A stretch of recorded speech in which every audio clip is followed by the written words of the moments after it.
Hey guys, I've been looking at charts for the past several hours, and I'm getting another revelation here. This is very clear-cut patterns that are showing up on the Nasdaq, S&P, and Dow. Right now, the question is, excuse me, what is the drop from 2190? Right now, it's actually close to a 38.382 retracement of the entire move from 1725 to 2190. Um, if you look at the 1 year, the year to date chart, the it looks like wave one, wave two, and a very short three. Here's where it gets interesting. Short threes mean that there's a possible chance of an extension. If wave one equals wave three, then the fifth wave up could be an extension, meaning that we have yet to see the top in this thing. This is the Nasdaq year-to-date chart. And also, if you look at the retracement from June to July, it was a zigzag. And the rule of alternation is that the fourth wave would be a flat.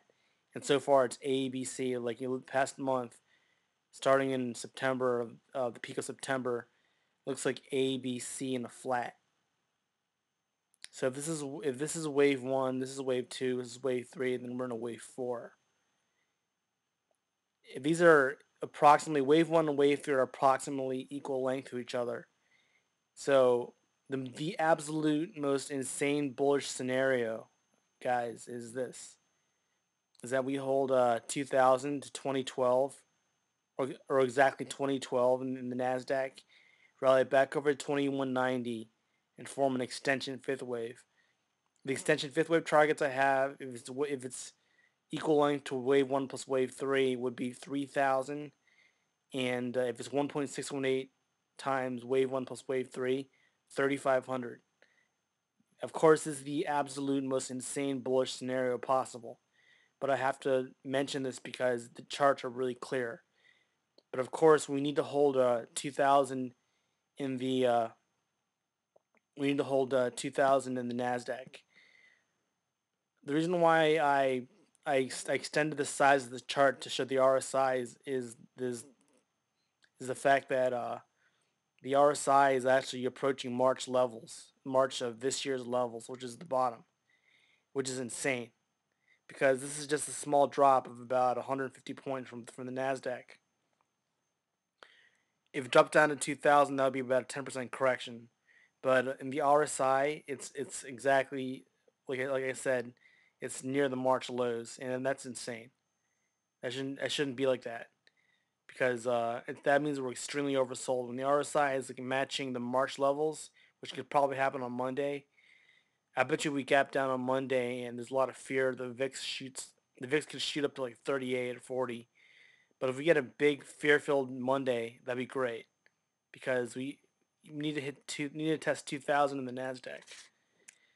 Anyway, here's another read on the Nasdaq. I'm going to show you the stochastic.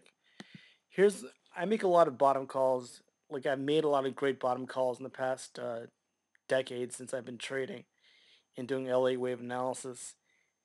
But whenever I see a slow stochastic at zero, where it is right now, and I see an RSI, the RSI right now is close to the March lows. That's a big deal. So if you look at the Nasdaq chart again, here's what I'm trying to explain to you guys. Wave one and wave three are equal length, and then we have a zigzag and an alternate, and we have a zigzag, and the rule of alternation is the wave four is a flat, and then what you're getting right now, getting a flat four.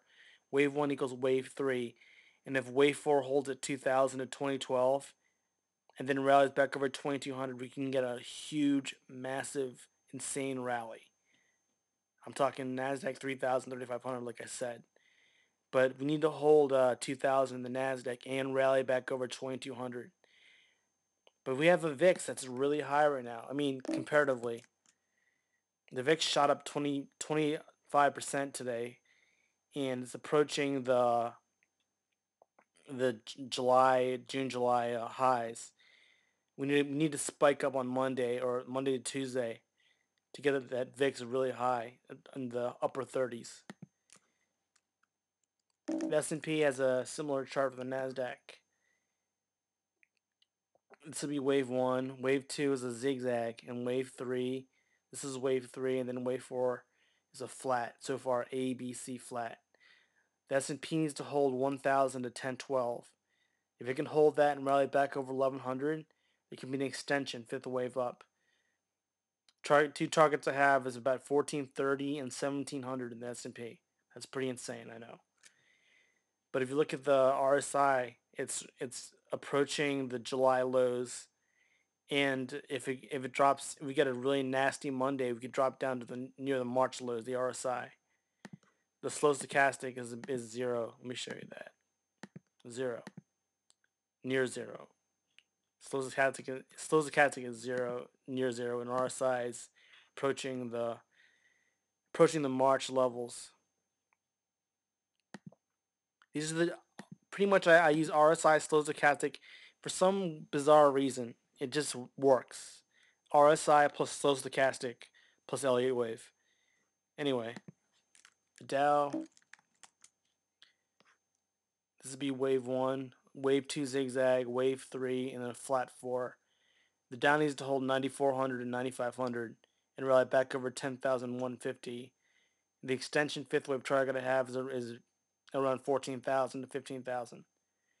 That's obviously the best case scenario. These are the absolute most insane bullish scenario possible. So don't go crazy and say, oh, Ted said this, Gemex said that. I'm going to go crazy and put all my money in the market. Not yet. Just be patient. We need to hold these levels. Again, S&P, the Dow must hold 9350. S&P has to hold 1,000 to 1012. Nasdaq needs to hold 2,000 to 2012 and rally back over 2190.